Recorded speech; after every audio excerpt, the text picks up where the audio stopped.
ইনশাআল্লাহ একদিন দেখবেন। শুধু সময়ের একটু অপেক্ষা। আমরা ভাবতে পারিনি যে এই মুনাফিকগুলো এত নিচে নেমে যাবে, যে আপনার পুলিশ প্রশাসনকে দিয়ে দাড়িওয়ালা, টুপিওয়ালা, জুব্বাওয়ালা মুনাফিক পীরজাদা আপনার জেকেরের মজলিস বন্ধ করবে, এটা আমরা ভাবতে পারিনি। মুসলমানের ঘরে ছেলে মেয়েরা, আব্বারা, তরুণেরা, আমার নওজওয়ান যুবকেরা, পর্দার অন্তরালে মা বোনেরা, এ আমার নবী প্রেমিকেরা, তাই আপনাদের ছোট ভাই, ছোট ছেলে হিসাবে আপনাদের জানিয়ে দিয়ে যায়, এই 2025 সাল কঠিন সময়, কঠিন টাইম, এই যুবকেরা আগিয়ে আসো। মুরব্বী চাচাদের দোয়া থাকলেই যথেষ্ট, আমার মা বোনেদের দোয়া থাকলে যথেষ্ট। আমার যুবক ভাইদের বলি, আপনারা আগিয়ে আসুন, আগিয়ে আসুন। মুসলিম ঐক্যর জন্য আগিয়ে আসুন, মুসলিম মিলেমিশে থাকার জন্য আগিয়ে আসুন। এ নবী প্রেমিকেরা, আমি আসিম বিল্লাহ সিদ্দিকী, আমি যে চিন্তা ভাবনা নিয়ে আগাচ্ছি, এ মুসলমানেরা আপনাদের কাছে দোয়া চাই, আল্লাহ পাক আমার যেন চিন্তা ভাবনাকে আল্লাহ যেন কবুল করো। এ যুবকেরা, এই 3-4টে মুনাফিকের জন্য আমার চিন্তা ভাবনাকে, আমার কাজকে আমি বন্ধ করব না। আমি যখন নেবিছি আগিয়ে যাব, আমি এই মুনাফিকদের জন্য দোয়া চাই, আল্লাহ এদের হিদায়াত করুন, হিদায়াত করো আল্লাহ, এদের বোঝা তৌফিক দান করো। এ নবী প্রেমিকেরা, আয় আমার নবীর উম্মত উম্মতিরা, তাই আপনাদের জানিয়ে দিয়ে যায়, আমরা মুসলমান যদি এক প্ল্যাটফর্ম, এক ছাতার তলায় যদি আসতে পারি, আমি আসিম বিল্লাহ সিদ্দিকী বলি, আমি আমার আকীদায় আমি আমার মজবুত আছি, আমি ফুরফুরা সিলসিলার মানুষ, আমি দাদা পীরের ঘরের বাচ্চা, আমার আকীদা আমার কাছে মজবুত আছে। আমি আসিম বিল্লাহ একটা মেসেজ দিই, আপনার মাসলা আপনার কাছে, আমার মাসলা আমার কাছে, আপনার মাসলা আপনার কাছে রাখো।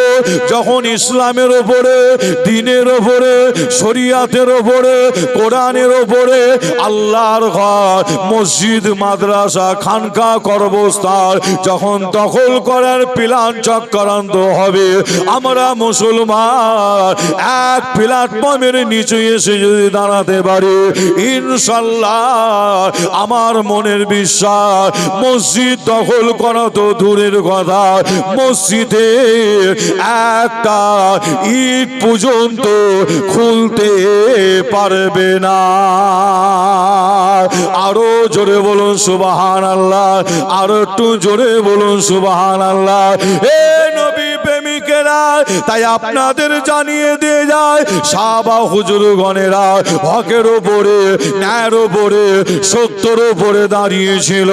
আমার নবীকে সাহাবা হুজুর গণেরা ছেড়ে চলে যাননি। এ নওজওয়ানেরা, আপনারা দাদা পীরের মুরিদ আল্লামা রুহুল আমিন সাহেব হুজুরের মোহাব্বতের মানুষ, ফুরফুরা পীর আবু বকর দাদা হুজুরকে মজবুত করে ধরো। দাদা হুজুর পীর কেবলার নীতির ও আদর্শের উপরে যারা আছে, দাদা হুজুর পীর কেবলা আপনার ওসিয়াত নামা অনুযায়ী যে সমস্ত আওলাদ গণেরা চলে, তাদের আপনারা মজবুত করে ধরো। আর যারা ওসিয়াত নামার বিরুদ্ধে, যারা দাদা হুজুরের নীতি আদর্শের বিরুদ্ধে, আমি আসিম বিল্লাহ জানিয়ে দিয়ে যায়, দাদা হুজুর নিজে বলছে, বাবা তার পাশে বসো না, উঠো না, যেও না। এ নবী প্রেমিকেরা, আর আপনারা সমাজে লক্ষ্য করে দেখো, দাদা হুজুরের ওসিয়াত নামার মধ্যে কে আছে আর কে নেই, কে ভেতরে আছে, কে বাইরে আছে। ওসিয়াত নামা পড়লে নিশ্চয়ই আপনারা বুঝতে পারবে যে বর্তমান সময় আজও পর্যন্ত অনেক পীরের আওলাদ, পীরজাদা গণেরা দাদা হুজুরের ওসিয়াতকে মেনে আজ তারা মাঠে ময়দানে কাজ করছে, মুসলিম ঐক্যর জন্য কাজ করে যায়। জোরে হবে না সুবহানাল্লাহ? দাদা হুজুর কি কোন সময় চেয়েছিল যে তোমরা ভাগাভাগি হয়ে থাকো? কি বলছেন আপনার? পাঁচ হুজুর কোনদিন চেয়েছে? যে না, আপনার মাসলা আপনার কাছে, আমার মাসলা আমার কাছে, আপনার আকীদা আপনার কাছে, আমার আকীদা আমার কাছে। মুজাদ্দিদুজ্জামান দাদা হুজুরের দরবারে দাদা হুজুর হায়াতে থাকা অবস্থায়, মেজ হুজুর পাঁচ হুজুর হায়াতে থাকা অবস্থায় অন্যান্য মতপথের মানুষরা, আলেম ওলামারা গিয়ে তিনাদের সাথে বসতেন, কথা বলতেন, কত আলোচনা, যে মেহমানদারি করা। কি করেন পাঁচ হুজুর? করেন কি করেন? তিনাদের আদর্শ, আখলাক, চরিত্র কি ছিল চিন্তা করে দেখুন।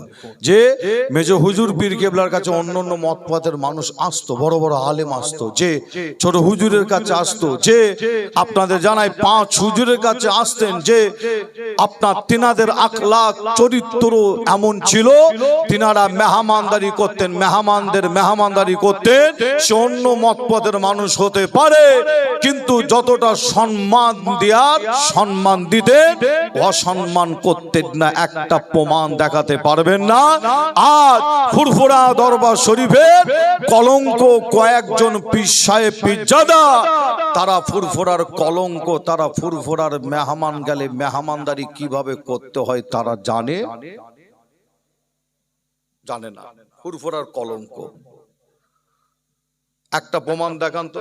মেজ হুজুর কোন অন্য মতপথের মানুষকে তাড়িয়ে দিয়েছিল? ছোট হুজুর তাড়িয়ে দিয়েছিল? যায় নাকি?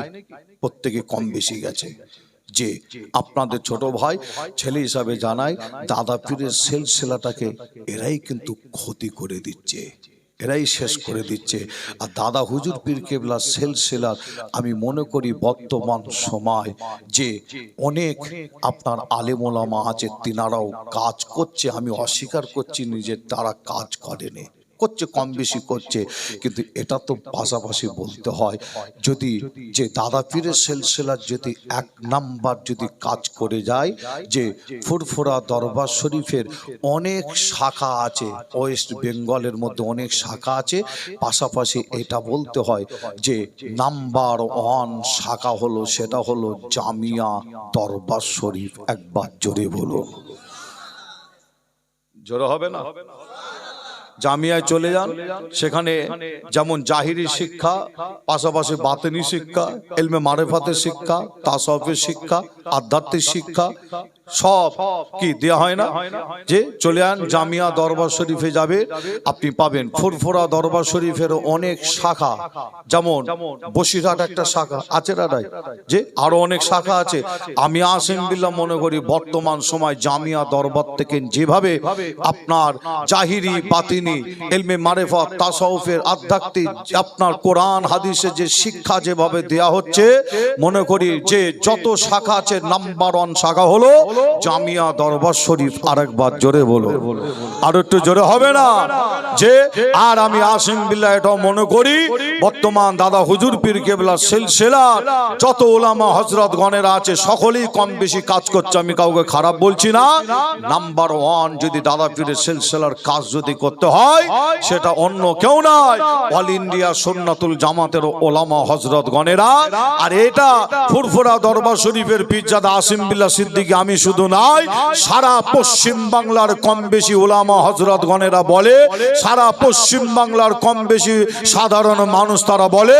এবং আমি আসিম বিল্লাহ যে আমি আগে একা বলছিলাম, যে আজকে আপনারা লক্ষ্য করে দেখুন আল্লাহ করে ফুরফুরার আরো অনেক পীরজাদারা কিন্তু আমার কথা তারাও বলছে এবং আগিয়ে আসছে।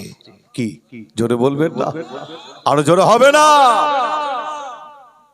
আপনারা লিখে রেখে দেন, এখানে সোশ্যাল মিডিয়া ভাইরা আছে, আসিম বিল্লাহ সিদ্দিকী আমাকে অল ইন্ডিয়া সুন্নাতুল জামাত ওলামা হজরতদের সঙ্গে আপনারা আমাকে দেখেছেন যে আমি সর্বপ্রথমে আগে এসেছি।